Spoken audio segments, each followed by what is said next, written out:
ہم سے مزید وضاحت لینا چاہے یا اس فیصلے کی امپلیمنٹیشن کرانے کے لیے کوئی مسائل درپیش ہوں تو آپ ہم سے ان چیمبر آ کر رابطہ کریں. دیکھیں بہت شکریہ ابھی آپ نے موقع دیا. پہلی بات تو یہ ہے کہ سپریم کورٹ فیصلہ دے دیا تو الیکشن کمیشن کیوں پارٹی بنا ہوا ہے؟ سپریم کورٹ کے فیصلے کے بعد جا کر یہ کہنا کہ ہمیں اس کی وضاحت دے دی جائے, انہوں نے پھر وضاحت بھی دے دی. اب پھر بھی وہ امپلیمنٹ نہیں کر رہا. کل بھی اجلاس تھا, آج بھی اجلاس تھا, کل کے لیے رکھا گیا اور یہی ڈھونڈا جا رہا ہے کہ کس طرح سے سپریم کورٹ کے فیصلے کی عدم تکمیل کی جائے, اس کی توہین کی جائے. پھر ڈیفینیٹلی سپریم کورٹ کے پاس اختیار ہے کہ وہ اس کے اوپر توہین عدالت کی کارروائی کرے. جہاں تک بات ہے الیکشن کمیشن کے کنڈکٹ کی تو وہ واضح ہو گیا, کیونکہ جب سپریم کورٹ نے فیصلہ دیا تو انہوں نے فیصلے کے اندر کہہ دیا, جب واضح انہوں نے کہہ دیا کہ پاکستان تحریک انصاف کو یہ الاٹ کی جائیں اور ان کا نوٹیفیکیشن کیا جائے. اس کے بعد نامخصوص نشستیں الاٹ کی گئی اور بجائے یہ کہ اس کے اوپر امپلیمنٹ کرنے کے وہ وہاں چلا گیا. تو میں یہ سمجھتا ہوں کہ یہ اس فیصلے کے درمیان امپلیمنٹیشن کے اندر حائل رکاوٹ بنا ہے الیکشن کمیشن, جو مس کنڈکٹ کا مرتکب ہوا ہے. اور یہی سپریم کورٹ نے بھی کہا کہ یہ جان بوجھ کے ڈیلے ٹیکٹس ہے. تو جب یہ ساری چیز آ گئی ہے پھر اس کے باوجود وہ کر رہے ہیں. ٹھیک ہے, تو اب آپ کیا کریں گے؟ نعیم صاحب میں آپ سے پوچھ رہی ہوں, آپ اب تو اسپیکر صاحب نے پوزیشن لے لی ہے, ایک اسپیکر صاحب نے لیٹر لکھ دیا الیکشن کمیشن کو, اب آپ کا کیا لائے حال ہے اگلا؟ یہ بات یہ نہیں, دیکھیں پارلیمنٹ کا کام ضرور ہے قانون سازی کرنا, لیکن کوئی بھی ایسی قانون سازی, کوئی بھی ایسی ترامیم لے کر آنا وہ بالکل اس کا اختیار نہیں ہے. جہاں تک الیکشن ایکٹ کی ترامیم کی بات ہے, دیکھیں الیکشن ایکٹ کے اندر بھی ترامیم اس وقت کی گئی جب انہوں نے دیکھا کہ یہ معاملہ اس وقت جو ہے وہ زیر التوا ہے, کورٹس میں چل رہا ہے. جب دیکھا کہ سپریم کورٹ میں معاملہ پہنچ چکا ہے, اس وقت یہ الیکشن ایکٹ کی اور اس کے اندر واضح بدنیتی نظر آتی ہے کہ یہ جو اس وقت فارم 47 کے مطابق بیٹھے ہوئے ہیں یہ خود کو ہی فائدہ دینا چاہتے ہیں, کیونکہ وہ مخصوص نشستیں تو انہوں نے لی ہوئی تھی, تو اس لیے انہوں نے اپنی مرضی کے مطابق قانون سازی کی. تو کوئی بھی ایسی قانون سازی جو کہ پرسن اسپیسیفک ہو وہ بالکل جائز نہیں ہوتی. اور کہیں پر دنیا میں یہ نہیں مثال ملتی کہ پارلیمنٹ جو ہے وہ ایسی قانون سازی کرے جس سے وہ اپنے کیسز ختم کروائے, اپنے لیے ترامیم کرے یا خود کو فائدہ دے. یہ پہلی پارلیمنٹ ہے کیونکہ اس کے اندر فارم 47 والے بیٹھے ہوئے ہیں, تو ہم یہ کہتے ہیں کہ ان کو ایسا ہونا چاہیے. اسپیکر نے بھی غلط کام کیا آج تو نہیں. ویسے نعیم صاحب معذرت کے ساتھ قطع کلامی کی معذرت, آپ کا پوائنٹ آ گیا ہے. اب تو ویسے یہ بھی کہا جا رہا ہے کہ فارم 45 اور فارم 47 کا بھی کوئی چکر نہیں ہے, جو جیتا وہ جیتا, جو ہارا وہ ہارا. یہ بات بھی غالباً ہمارے چیف جسٹس صاحب کی طرف سے سامنے آئی ہے. حافظ احسان صاحب آپ کی طرف میں آؤں گی. اب ہمارا الیکشن کمیشن کہاں سٹینڈ کرتا ہے, اسپیکر صاحب نے جو لیٹر لکھا ہے وہ کہاں سٹینڈ کرتا ہے, اور سپریم کورٹ کا فیصلہ کہاں سٹینڈ کرتا ہے آپ کی رائے میں؟ اچھا شفا, بات یہ ہے کہ جو 12 جولائی کی ججمنٹ آئی ہے وہ ایک ایکسٹرا آرڈنری سچویشن کے اندر ایک extra ordinary supreme court of Pakistan کی ججمنٹ آئی ہے. اچھا, اور اس ایکسٹرا آرڈنری جو سچویشن کیا ہے اس میں؟ اس ایکسٹرا آرڈنری اس کے اندر یہ تھی کہ پاکستان کا ایک سب سے بڑا جو ایک پولیٹیکل کیس ہے جس کا ایک کانسٹیٹیوشنل امپیکٹ ہے, جو آرٹیکل 51 یا آرٹیکل 106 یا سیکشن 104 یا رول 94 کے اندر جا کے آیا ہے, اس کا جب وہ فیصلہ ہونے لگا تھا تو ایک ایسی پولیٹیکل پارٹی کے متعلق سپریم کورٹ آف پاکستان نے آرڈر کیا جو نہ اس پروسیڈنگز کا حصہ تھی, نہ انہوں نے اس آرڈر کو چیلنج کیا, اور نہ ہی سپریم کورٹ کے اندر کہا کہ جی آپ کے سامنے آئے ہیں ان کی بجائے جو ہے آپ ہمیں ریلیف دیں.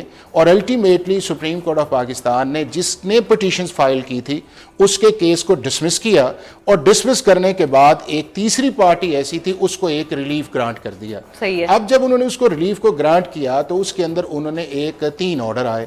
ایک آرڈر آیا آپ کا 8 ممبرز بینچ کا. اب جو 8 ممبرز بینچ تھا اس کے علاوہ جو 5 تھے انہوں نے پی ٹی آئی کو سپورٹ نہیں کیا تھا کہ انہیں ریلیف دیا جائے. اس کے اندر بذات خود انہوں نے یہ کہا کہ الیکشن کمیشن آف پاکستان اور پی ٹی آئی جو ہے وہ ہمارے پاس کلیریفیکیشن کے لیے آ سکتی ہے for implementation of the order, اور انہوں نے اس کے اندر سرٹن ڈیٹس رکھی کہ اس ڈیٹ تک جو ہے پی ٹی آئی اپنے ڈاکومنٹس جمع کروائے گی, الیکشن کمیشن آف پاکستان اس کے اوپر ایک فیصلہ کرے گا, اور اس کے بعد اگر کوئی پرابلم آتی ہے تو آ جائے. اب الیکشن کمیشن آف پاکستان نے پارشل اس کی کمپلائنس کر کے سپریم کورٹ نے جو بذات خود اختیار دیا تھا 188 کے نیچے جا کے جو ریویو ہوتا ہے اس کے علاوہ کہا کہ آپ ہمارے پاس آ جائیں. اب الیکشن کمیشن آف پاکستان نے وہاں پہ کانسٹیٹیوشنل پوائنٹ اور لیگل اٹھائے کہ آرٹیکل 51 کے اندر ڈبل ڈیکلریشن نہیں ہو سکتا, آپ اس میں گائیڈ کریں. آرٹیکل 106 ہے, آرٹیکل سیکشن 104 کے اندر جو ہے شیڈول کے علاوہ جو ہے وہ آپ لوگوں کو جوائن نہیں کروا سکتے, اور رول 94 کے اندر جہاں پہ پولیٹیکل پارٹی کو ڈیفائن ہے جتنی دیر تک الٹرا وائریز آرٹیکل 17 کی بنیاد پہ نہیں کر سکتے اس آرڈر کو امپلیمنٹ کرنا مشکل ہے. اب پاکستان کے شفا سپریم کورٹ یا ہائی کورٹ کے اختیار جو ہے وہ انہیریٹڈ کوئی اختیار نہیں ہے. اختیار وہ ہے جو آپ کو آرٹیکل 175 کے نیچے پاکستان کی پارلیمنٹ یا قانون دیتی ہے, آپ نے اس کے مطابق ایک فیصلہ کرنا ہے. اب انہی دو ممبرز بینچ نے کہا کہ نہ یہ ری رائٹنگ آف دا کانسٹیٹیوشن ہے, نہ ریڈنگ انٹو دا کانسٹیٹیوشن ہے, یہ اس سے کوئی اور ہی آگے چیز نکل گئی ہے جو 8 رکنی ممبرز بینچ نے کہا. آپ اس کی آبزرویشن دیکھیں. اب دوسرا یہ تھا کہ جب ایک پولیٹیکل اور کانسٹیٹیوشنل کوسچن تھا تو ان 8 ممبرز بینچ کو چاہیے تھا کہ فوری طور پہ جو ہے وہ ایک ڈیٹیل. اب آ جاتے ہیں اس آرڈر کے اوپر جو آیا ہے. اب یہ آرڈر جو ہے اگر آپ اس کو سارا ان جکسٹا پوزیشنز کے اندر دیکھیں تو جو چیز الیکشن کمیشن آف پاکستان نے سپریم کورٹ آف پاکستان کے سامنے رکھی اس کا تو سپریم کورٹ نے اس آرڈر کے اندر جواب ہی نہیں دیا, نہ اس کے اوپر کو آبزرویشنز کی. اب یہ ہے کہ 12 جولائی سے لے کے آپ کا 14 سپٹمبر کے اندر 14 سپٹمبر تک شفا یہ تھا کہ وہ آرڈر امپلیمنٹ نہیں ہوا, اور اس کے اندر پارلیمنٹ نے ایک لیجسلیشن کر دی جو 7 اگست کو آئی, اور انہوں نے 2 سیکشنز کو امینڈ کر دیا, ایک سیکشن 66 الیکشن ایکٹ کا اور ایک سیکشن 104A. اب دونوں آپ کے لا جو ہیں وہ موجود ہیں. جتنی دیر تک وہ لا جو ہے جو ایکٹ آف دا پارلیمنٹ ہے آپ الٹرا وائریز نہیں کر سکتے, یا 14 سپٹمبر کو سپریم کورٹ کہہ رہی تھی تو وہ اس کو نوٹس لے لیتے نا. اب یہ ہے کہ الیکشن کمیشن آف پاکستان کے پاس یہی ایک ایشو بنا ہوا ہے کہ کیا ایکٹ آف پارلیمنٹ کو اوبے کرے یا اس فیصلے کو کرے کہ جس کا فیصلے کے اندر ریزننگ میں نہیں ہے, اور جو ایکٹ آف پارلیمنٹ ہے اس کا ایفیکٹ ریٹروسپیکٹیوٹی ہے اور وہ آپ کا 2018 کے تک جاتا ہے. تو میں یہ سمجھتا ہوں کہ اسی وجہ سے کنفیوژن ہے, لیکن اسپیکر کو اس معاملے کے اندر نہیں آنا چاہیے تھا چونکہ یہ معاملہ الیکشن کمیشن کا تھا اور اس کے بعد سپریم کورٹ کا تھا, اور الیکشن کمیشن اس الیکشن ایکٹ ہوتے ہوئے اور وہ جو اپنی کلیریفیکیشنز ہیں اس کے ساتھ سپریم کورٹ دوبارہ جاتی اور یہ کہتی کہ سر آپ نے جن پوائنٹس پہ کہا تھا آپ نے ہمیں ایڈریس نہیں کیا, یا اس کو فل کورٹ کے اندر لے جائیں یا ریویوز کریں اور ونس فار آل اس چیز کا فیصلہ کریں. ٹھیک ہے وسیم صاحب, آپ نے سنا, نعیم پنجوتا صاحب کو بھی سنا اور حافظ احسان صاحب کو بھی سنا. اسپیکر کے آج کے خط کے بعد اب سپریم کورٹ کے جو 8 ججز کا ممکنہ رد عمل ہے وہ کیا ہونا چاہیے یا کیا ہو سکتا ہے؟ ابھی تو ان کی ان چیمبر وضاحت الیکشن کمیشن نے عمل درآمد نہیں کیا اس پر بھی, اور اس دوران یہ خط آ گیا اسپیکر کا, تو اس پر سپریم کورٹ کے 8 ججز کو کیا کرنا چاہیے؟ میرے لیے یہ کہنا کہ سپریم کورٹ کیا کرے گا میرا خیال مناسب نہیں ہے. یہ سپریم کورٹ کا اختیار ہے, وہ جو ان حالات میں مناسب سمجھے وہ کریں گے. لیکن میرا یہ موقف یہی ہے کہ جب سپریم کورٹ کے آرڈر کر دیا تو پھر الیکشن کمیشن کا فرض ہے کہ اس آرڈر کو امپلیمنٹ کریں, اور اگر کسی کو کوئی گریونس ہے سمجھتا ہے کہ یہ صحیح امپلیمنٹ نہیں. سر ڈسپائٹ دا فیکٹ کہ پارلیمان سے درمیان میں ایک اور قانون سازی ہو گئی, شارٹ آرڈر آنے کے بعد درمیان میں قانون سازی ہو گئی پارلیمان سے, اور وہ آرڈر بھی امپلیمنٹ نہیں ہوا, تو اس سچویشن میں کیا کرنا چاہیے؟ اس میں بھی یہ ہے جی کہ فرض بنتا ہے کہ الیکشن کمیشن اس کو امپلیمنٹ کرے. اگر وہ سمجھتا ہے کہ مزید ابہام ہو گیا ہے تو دوبارہ سپریم کورٹ نے اجازت دی ہوئی ہے کہ وہ ان سے کلیریفیکیشن مانگے. پہلے بھی انہوں نے کلیریفیکیشن مانگی تھی, سپریم کورٹ نے کر دی. وہ سمجھتے ہیں کہ دوبارہ کلیریفیکیشن کی ضرورت ہے تو پھر سپریم کورٹ میں جانا چاہیے. سپریم کورٹ پاکستان کی اعلیٰ ترین عدالت ہے, اس کا احترام بھی لازم ہے, قانوناً ان کو اختیار بھی ہے. اور یہ جو پارلیمنٹ کے اختیار ہوتے ہیں, پاکستان کی پارلیمنٹ اس طرح ساورن نہیں ہوتی جس طرح کہ انگلستان کی ہوتی ہے, یہ آئین کے تابع ہوتی ہے. اگر آئین کی تشریح کرنا سپریم کورٹ کا اختیار ہے. اگر انہوں نے کہا ہے کہ جی آئین کا یہ مطلب ہے تو پھر تمام اداروں کو اس مطلب کے مطابق آگے چلنا چاہیے. ٹھیک ہے وسیم صاحب, کیا آپ کی بات درست ہے, لیکن کیا اسپیکر تشریح کر سکتا ہے آئین کی, کیونکہ انہوں نے اپنے لیٹر میں آئین کا ریفرنس بھی دیا ہوا ہے؟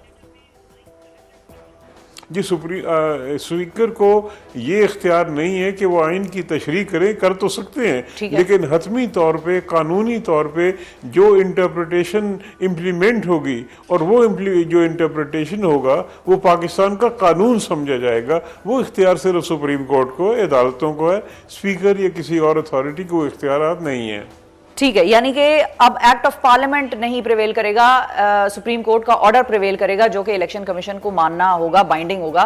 نعیم صاحب, آپ کی جماعت کے 5 اراکین ایسے ہیں جنہوں نے ابھی تک پارٹی سرٹیفکیٹ جمع نہیں کروایا, اور ٹیکنیکلی اب یہ جو ساری سچویشن بنی ہوئی ہے اس میں وہ تو آزاد ہی نظر آ رہے ہیں اور وہ شاید آزاد ہی مانے جائیں گے. اب ان کے حوالے سے اسد قیصر صاحب یہ الزام لگا چکے ہیں کہ ان کو 26ویں آئینی ترمیم پر ووٹ دینے کے لیے باقاعدہ طور پہ اغوا کیا ہوا ہے, پنجاب ہاؤس میں رکھا ہوا ہے. تو کیا اسپیکر کے خط کے بعد آپ کم از کم ان 5 اراکین سے محروم ہونے والے ہیں؟ آپ کو ایسا لگ رہا ہے, کوئی خدشہ ہے ایسا؟ کیونکہ بہت سارے لوگوں کو تو یہ لگ رہا ہے کہ یہ ہو جائے گا. دیکھیں, میں اس کے اوپر اپنا واضح یہ رکھتا ہوں. جہاں تک بات MNAs کی, اگر اس کے پیچھے بیک گراؤنڈ میں جائیں تو جس طرح لوگوں کو اٹھایا گیا, تو جس طرح لوگوں کو اغوا کیا گیا, اور اس سے پہلے بھی کیا جاتا رہا, اور جیسے ہماری پارٹیاں چینج کروا کے جناب آپ اس پارٹی میں چلے جائیں تو آپ کے اوپر کیس ختم ہو گئے, ویگو ڈالے پہنچ جاتے ہیں, تو ساری دنیا نے دیکھا. اسی طرح آپ دیکھیں کہ اس ترمیم کے اندر یہ کس طرح سے ترمیم لے کر, پہلی بات تو یہ کہ صرف اور صرف پاکستان تحریک انصاف کو ٹارگٹ کرتے ہوئے, دوسری بات یہ ہے کہ اپنے آپ کو فائدہ دیتے ہوئے, تیسری بات جو سب سے اہم ہے وہ یہ ہے کہ کسی کے کہنے کے اوپر, یعنی کہ اس میں اپنی بھی ان کی مشاورت ہوگی, لیکن ان کے پاس تو ڈرافٹ ہی نہیں تھا, کسی نے بھجوایا. اب چوتھی یہ چیز ہے کہ جیسے یہ بار بار کہہ رہے ہیں کہ ہمارے نمبر پورے ہو گئے, اور نمبر پورے ہو گئے, ایک جماعت کا کوئی MNA ہے وہ کسی دوسری جماعت میں تب بھی جاتا ہے جب اسے ڈرایا جاتا ہے, پیسے دیے جاتے ہیں یا اسے مجبور کیا جاتا ہے. اس کے علاوہ تو کوئی حل نہیں ہے. پہلے انہوں نے سندھ ہاؤس کے اندر منڈیاں لگائیں, اور اب کسی چیز کو دوبارہ یہ کرنے چاہ رہے ہیں کہ اور ٹھیک ہے پنجوتا صاحب, وہ بات تو صحیح ہے, وہ ٹھیک ہے آپ کی, لیکن وہ جو 5 آزاد اراکین ہیں وہ تو چلے گئے آپ کے اسپیکر صاحب کی اس انٹرپریٹیشن کے بعد یا خط کے بعد. نہیں دیکھیں, اسپیکر صاحب جو ہیں وہ آئین کی انٹرپریٹیشن نہیں کر سکتے جب سپریم کورٹ نے کر دیا, کیونکہ اسپیکر صاحب خود پارٹی ہیں, کیونکہ جماعت کا حصہ ہیں, وہ جماعت جو خود سیٹیں لینا چاہتی ہے, وہ جماعت جنہوں نے اس وقت ترمیم کی جب انہوں نے دیکھا کہ اب معاملہ جو ہے اس مخصوص رجسٹروں کے حوالے سے پینڈنگ ہے, وہ جماعت جب انہوں نے دیکھا کہ مخصوص رجسٹریں اس طریقے سے ہمیں واپس آ جاتی ہیں, تو انہوں نے یہ دیکھیں یہ پیپلز پارٹی ہو یا نون لیگ ہو, یہ تو بینیفیشری ہیں, یہ تو انہوں نے تو سارا بینیفٹ لیا ہے. لیکن پنجوتا صاحب آپ لوگوں نے ان 5 لوگوں سے کیوں نہیں سرٹیفکیٹ لیے, یہ بھی تو ایک سوال ہے نا. دیکھیں بات یہ ہے 5 لوگوں سے سرٹیفکیٹ اس لیے نہیں لے کیونکہ سپریم کورٹ نے جو فیصلہ کیا تھا 39 اور 41 MNAs کے حوالے سے تھا, تو ہم نے اس کو رکھا ہوا تھا کہ جب یہ تفصیلی فیصلہ آئے گا تو اس کے بعد ہم. لیکن بات یہ ہے کہ الیکشن کمیشن نے جو سپریم کورٹ کا 39 اور 41 80 لوگوں کا فیصلہ دیا تھا اس کے اوپر بھی امپلیمنٹیشن نہیں کی, 5 کی حد تک انہوں نے اغوا کر لیا. ٹھیک ہے, اب اس طرح سے اگر آپ ترمیم کرنی ہے تو اس ترمیم کی کیا ویلیو پوری دنیا دیکھ رہی ہے کہ آپ کس طرح ڈھاکے سے آئے ہیں, اور اب نیکسٹ بھی آپ چاہتے ہیں کہ ملک آپ کے مطابق چلے. ٹھیک ہے, ایک وقفے کی طرف مجھے جانا ہے ناظرین, وقفے کے بعد حاضر ہوں گے, میرے ساتھ میرے معزز مہمان بھی موجود ہوں گے, اسٹے ود اس.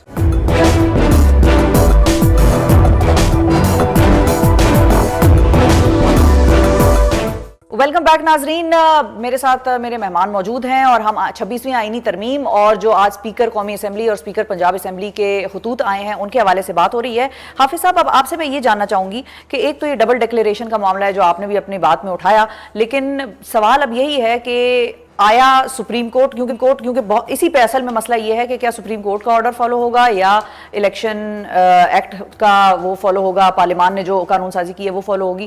وہ فالو کیسے ہو سکتی ہے کیونکہ سپریم کورٹ کا آرڈر تو پہلے آیا ہے نا, قانون سازی بعد میں ہوئی ہے, پارلیمان نے بھی تو جلد بازی کی ہے نا, فل آرڈر ڈیٹیلڈ آرڈر تو آنے کا انتظار انہوں نے بھی نہیں کیا. 12 جولائی کا جو آرڈر آیا ہے وہ کنکلوزیو آرڈر نہیں تھا. ٹھیک ہے, اگر 12 جولائی کا ایک آرڈر آتا اور وہ کنکلوزیو ہوتا اور اس کے اندر الیکشن کمیشن آف پاکستان کو یہ ایڈوائز نہ کیا جاتا کہ آپ ہمارے پاس آئیں, تو وہ آرڈر کنکلوزیو تھا, اور اس کے بعد والی جو لیجسلیشن تھی اس کی نوبت ہی اس لیے نہیں آنی تھی کہ فوراً آپ کی کنٹیمپٹ کی یا ڈیفائنس کی پروسیڈنگ سٹارٹ ہو جانی تھی. لیکن اس میں ایک اور چیز بھی تو کہی تھی نا, الیکشن کمیشن کو کہا گیا تھا کہ آپ ان کے سرٹیفکیٹ ان کو جاری کر دیں. نہیں دیکھیں نا, کہ دیکھیں جو انہوں نے بیسیکلی ان کو ڈکلیئر کر دیں. نہیں دیکھیں نا کہ جو سپریم کورٹ آف پاکستان نے اس آرڈر کے اندر کہا کہ جی آپ اس کو امپلیمنٹ کریں, اور اگر آپ کو پرابلم آئے تو آپ ہمارے پاس آئیں.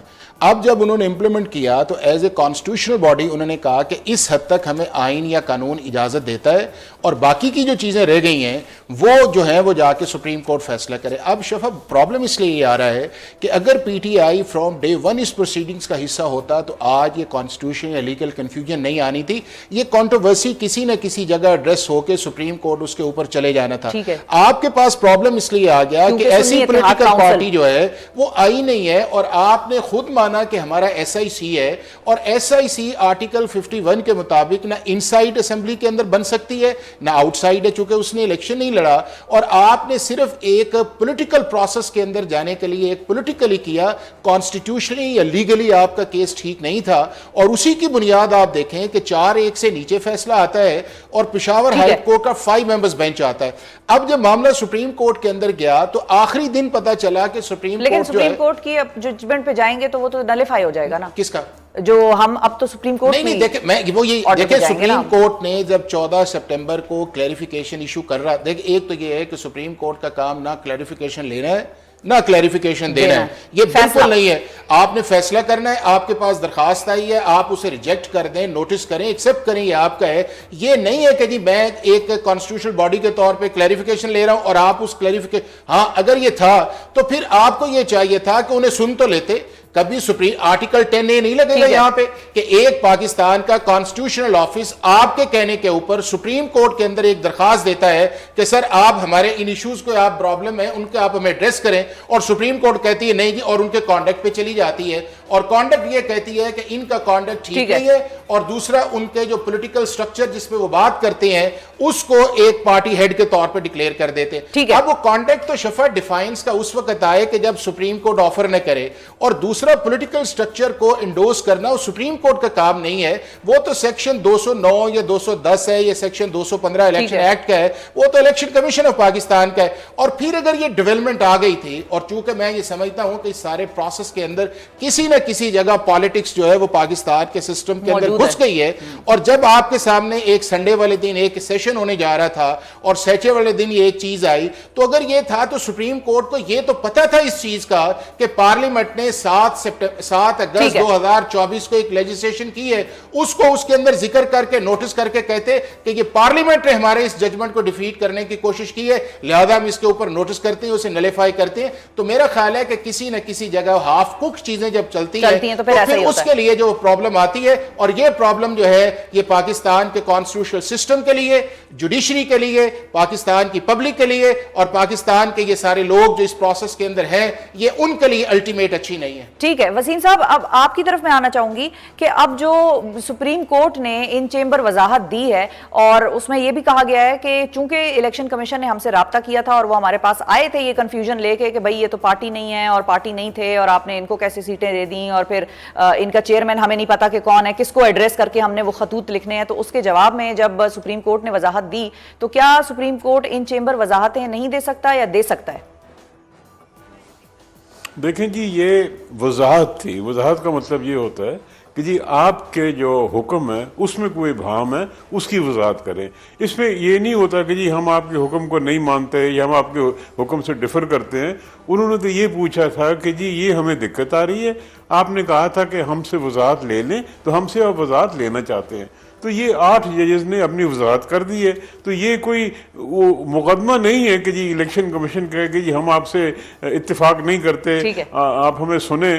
یہ تو ان کی آرڈر کی وضاحت ہے, ان کے جو حکم کے اس کی وضاحت ہے, تو انہوں نے وضاحت کر دی ہے.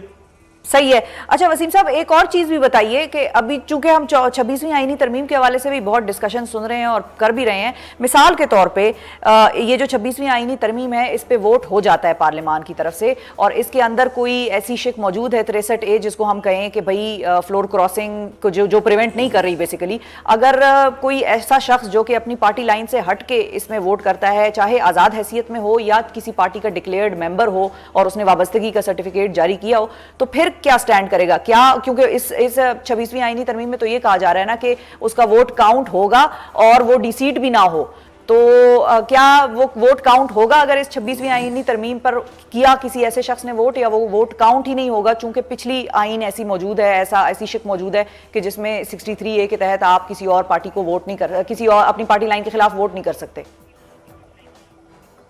سوال یہ ہے کہ جی اس وقت کیا قانون ہے.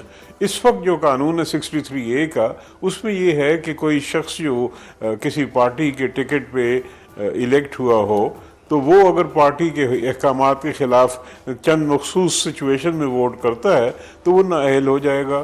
اس کے علاوہ سپریم کورٹ نے فیصلہ دیا ہوا ہے کہ جی وہ اس کا ووٹ بھی کاؤنٹ نہیں ہوگا. تو آج کا قانون یہ ہے, اگر یہ ترمیم پاس ہو جاتی ہے تو پھر قانون یقیناً بدل جائے گا, کیونکہ نئی جو ترمیم شدہ آئین ہوگا اس کے مطابق آئندہ سے, یا ڈیپینڈ کرتا ہے کہ وہ آئین کیا ریٹروسپیکٹیو ہے یا پروسپیکٹیو ہے, لیکن آج کا قانون تو واضح ہے کہ وہ نااہل بھی ہوگا اور اس کا ووٹ کاؤنٹ نہیں ہوگا. یہ سپریم کورٹ کا فیصلہ ہے, اس کے خلاف ریویو پینڈنگ ہے.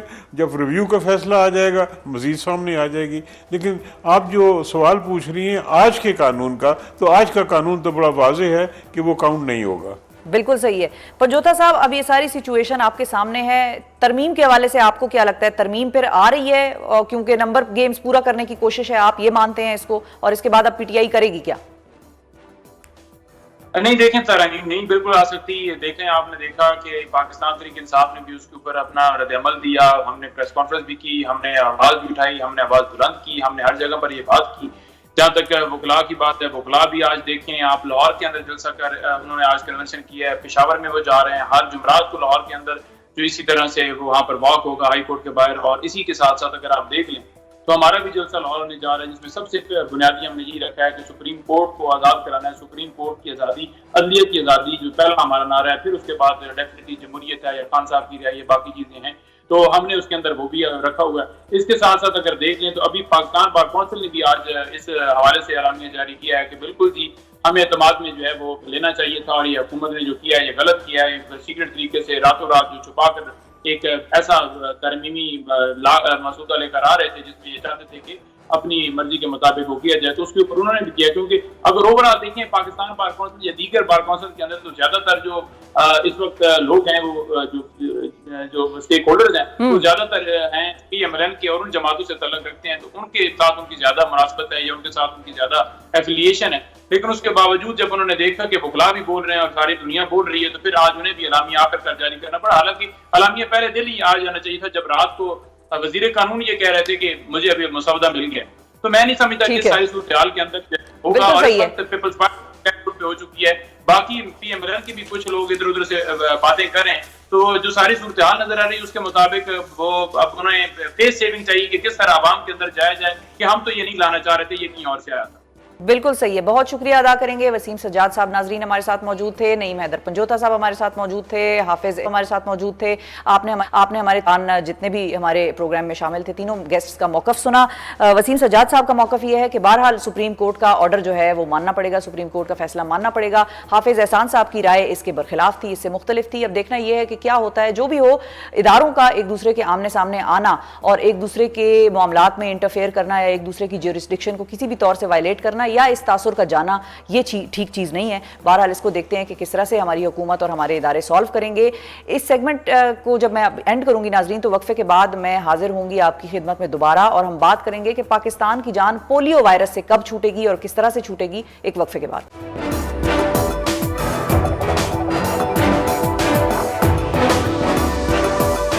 ویلکم بیک ناظرین, اور اب پروگرام میں ذکر اس مسئلے کا جو کبھی نہ ختم ہونے والے مرض کی طرح پاکستان کو اس وقت درپیش ہے. ہم بات کر رہے ہیں پاکستان میں پولیو کے مسلسل رپورٹ ہونے والے کیسز کی, جن کی رواں سال کے دوران کل تعداد اب 18 ہو چکی ہے.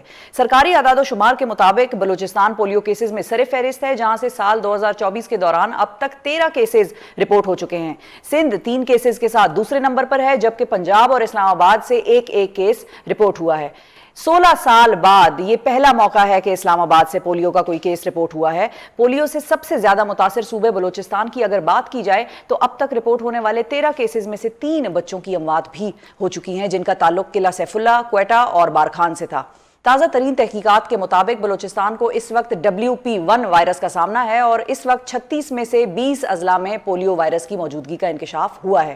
بلوچستان میں پولیو کے پھیلاؤ کی ایک بڑی وجہ گولڈن چائلڈ بھی ہیں. یہ اصطلاح ان لڑکوں کے لیے استعمال کی جاتی ہے جو کئی لڑکیوں کے بعد اپنے گھرانوں میں پیدا ہوتے ہیں, اور ایسے گھروں میں بچیوں کو تو پولیو سے بچاؤ کے قطرے پلائے جاتے ہیں, لیکن لڑکے کو چھپا دیا جاتا ہے یا قطرے پلانے سے صاف انکار کر دیا جاتا ہے. گزشتہ 5 سالوں کے دوران سال 2019 میں پولیو کیسز کی تعداد 147 تھی, جو کہ گزشتہ سال کم ہو کر صرف 6 رہ گئی تھی. تشویشناک بات یہ ہے کہ پوری دنیا سے اب پاکستان اور افغانستان کے علاوہ پولیو کا مرض ختم ہو چکا ہے, جبکہ حال ہی میں غزہ سے بھی پولیو کا ایک کیس رپورٹ ہوا ہے.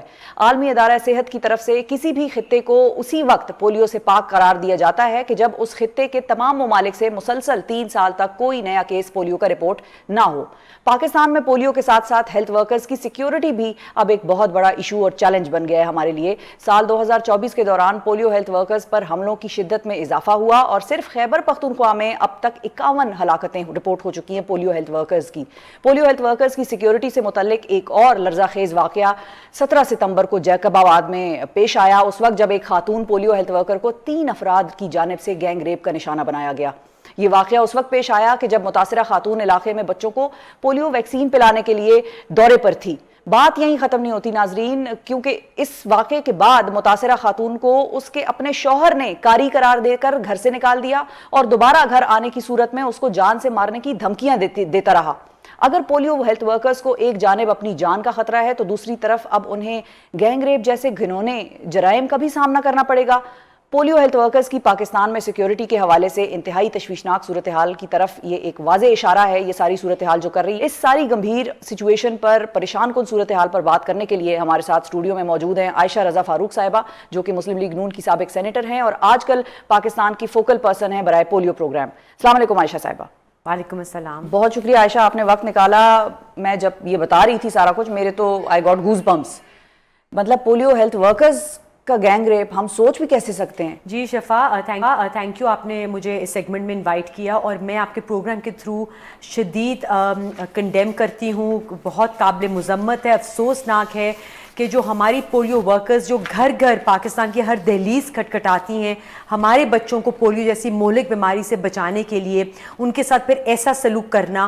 اور یہ بعد میں جو انسیڈنٹ ہوا ہے اس پہ حکومت سندھ جو ہے انہوں نے بہت اسٹرانگ اس کا نوٹس لیا ہے۔ وہاں کے لوکل لیول پہ جو ڈی سی ہیں، ڈی پی او ہیں، ڈی ایچ او ہیں، ان سب کو تبادلہ کر دیا ہے۔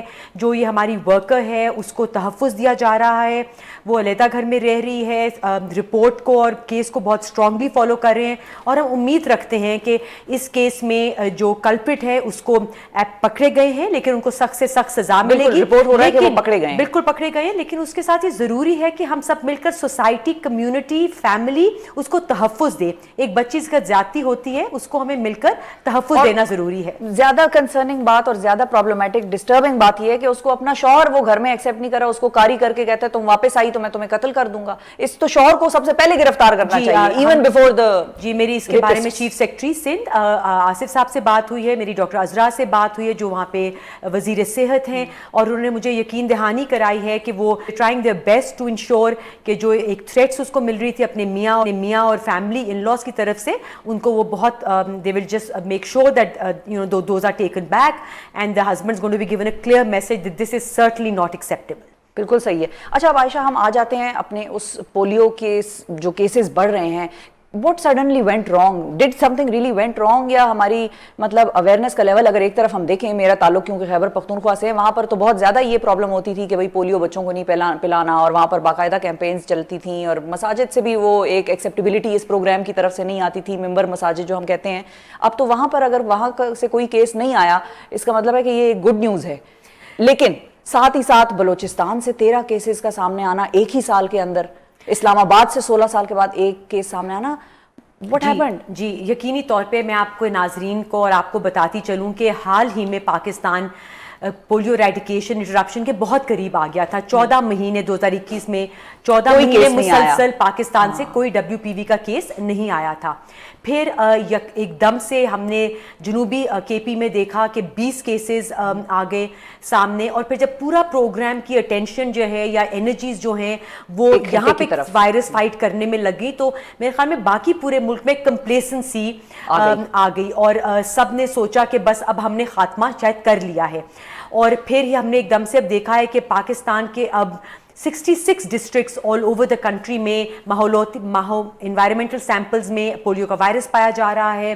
18 کیسز آ گئے ہیں، جس میں سے بلوچستان میں سے 13 ہیں، 3 سندھ سے ہیں، 1 پنجاب سے ہے، اور 16 سال کے بعد 1 ICT سے ہے۔ سو میں یہ کہنا چاہوں گی کہ جب تک پولیو پاکستان کے کسی بھی ضلع میں موجود ہے، no place is safe, no child is safe. اس کے لیے 2 مہینے پہلے مجھے پرائم منسٹر صاحب نے دوبارہ as a focal person appoint کیا ہے، ایک نئے نیشنل کوآرڈینیٹر آئے ہیں۔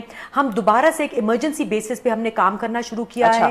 ہم نے جولائی اور اگست کے مہینے میں اثر 9 ہم نے ایک پروگرام کو اسیس کیا ہے، ایک مربوط حکمت عملی بنائی ہے۔ وفاقی حکومت، صوبائی حکومت، سیکیورٹی ایجنسیز کا بیٹھ کے، ضلعی انتظامیہ کے ساتھ بیٹھ کے 246 کا روڈ میپ بنایا ہے، جس میں اب یہ 4 مہینے سپٹمبر، اکتوبر، نومبر، دسمبر میں ہم 3 اعلیٰ سطح کی اور اعلیٰ کوالٹی کی مہمات چلائیں گے، جس میں سے پہلی کڑی تھی جو سپٹمبر کی ابھی کیمپین ختم ہوئی ہے، اور میں آپ کو بتانا چاہوں گی کہ ہم نے ماشاءاللہ 98% کوریج اس میں اپنے اہداف جو ہیں وہ فلفل کیے ہیں.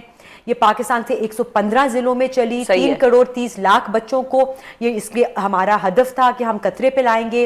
ہمارے 2,86,000 پولیو ورکرز پورے ملک میں گئے ہیں یہ کام کرنے کے لیے, اور بڑی ٹف کنڈیشنز میں جاتے ہیں, پہاڑی علاقے ہیں, کوئی ایسا نہیں ہے کہ پورے ملک میں ایک سڑکوں کا بڑا آسان ایک نیٹ ورک بچھا ہوا ہے, بہت ہی سخت برفوں میں بھی ہم نے ان کو جاتے ہوئے دیکھا ہے. ہیٹس آف ٹو دیم کہ وہ اتنے ڈیڈیکیٹڈ ہیں, اور کوئی ایسا بھی نہیں ہے کہ ان کی کوئی بڑی زیادہ تنخواہیں یا کوئی بہت زیادہ معاوضے ہوں, they are basically dedicated cause کے لیے. یقینی طور پہ بارش ہو, گرمی ہو, دھوپ ہو, برف ہو, پانی ہو, دریا ہو, صحرا ہو, پہاڑ ہو, ایوری ویئر یہ dedication track the length and breadth of Pakistan. اچھا عائشہ یہ بتائیں کہ اب ایک چیز تو آپ نے پوائنٹ آؤٹ کی ہے کہ کمپلیسنسی آ گئی تھی شاید, کہ ہم ایک صوبے کی طرف زیادہ ہمارا فوکس چلا گیا اور باقی سائڈ پہ. اس کے علاوہ کیا ٹرینڈز آپ لوگوں نے جب اسٹڈی کی, اور ظاہر اثر نو آپ لوگوں نے جب دوبارہ ایک اسٹریٹجی بنائی ہے, تو اس کے علاوہ کیا ٹرینڈز تھے؟ کیا ہماری کوئی اویئرنیس کیمپین کی کمی تھی؟ کیونکہ کے پی میں تو میں اس کو داد دوں گی, جو بھی تھا جو بھی ہوا ہے وہ بہترین ہوا ہے کہ کے پی سے کم از کم کوئی کیس سامنے نہیں آیا جہاں پر انیشیلی پرابلم ایگزسٹ کرتی تھی سیریس. جی بالکل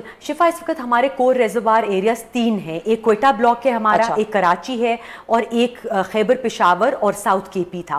سو پشاور میں ہم بہتر آ رہے ہیں, ایک وائرس کا پرٹیکولر اسٹرین ہے جو ہم نے اب آلموسٹ ایریڈیکیٹ کر لیا ہے. لیکن ایک جو پروونسز میں اور فیڈرل اور پروونشل پروگرامز میں ایک روابط کی کمی ہو گئی تھی, خاتمہ ہو گیا تھا. دیٹ کوآرڈینیشن ہم نے دوبارہ سے شروع کی ہے. ہم پروگرام کے ہر ایسپیکٹ کو اسٹڈی کر رہے ہیں, اس میں سرویلنس ہے, ہماری آگاہی مہم میں چلنا, کمیونیکیشن ہے, آپریشنز ہے. پھر ہم نے ایک رجحان دیکھا تھا کہ بہت سی فیملیز, انکاری فیملیز جو ہیں, پھر بچوں کو چھپا لیتے تھے, پھر data fudging, fake finger marking کا رجحان ہو گیا تھا.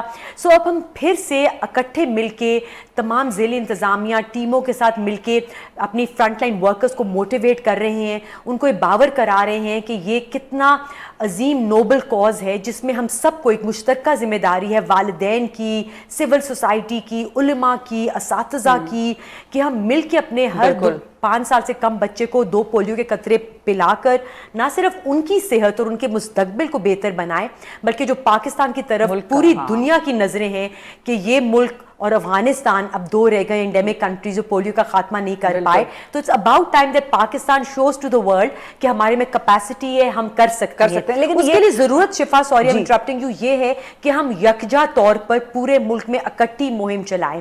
اتنی زیادہ نقل و حرکت ہے فیملیز کی کہ اگر آپ کہیں پہ مہم چلاتے ہیں اور کہیں پہ پھر ایک پیریڈ کے بعد چلاتے ہیں, تو بچے پھر یا فیملیز جو آر آن دا موو, وہ ایک جگہ سے اٹھ کے جب دوسری جگہ ٹریول کر رہی ہوتی ہیں تو وہ پھر قطرے پینے سے قاصر رہ جاتی ہیں, مس ہو جاتی ہیں, اور وائرس سسٹین ہو جاتا ہے. ٹھیک ہے, ایک یہ فیملیز ہیں جو کہ مس کر دیتی ہیں ان انٹینشنلی, ایک وہ والا ہمارا ایک پاپولیشن ہے جو کہ اب بھی انٹینشنلی بچوں کو چھپا لیتے ہیں, یا وہ کہتے ہیں بھائی کچھ اور ہو جائے گا, کوئی اور بیماری آ جائے گی, وہ فرٹیلیٹی کے معاملات تھے وہ ہو جائیں گے.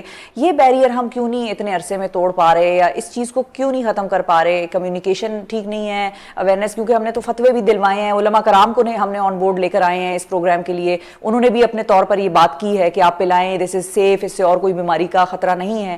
تو یہ بیریئر کمیونیکیشن کا یا پیرنٹس کے مائنڈ میں جو یہ چیز ایک بیٹھی ہوئی ہے, اس کا کیا کرنا ہے؟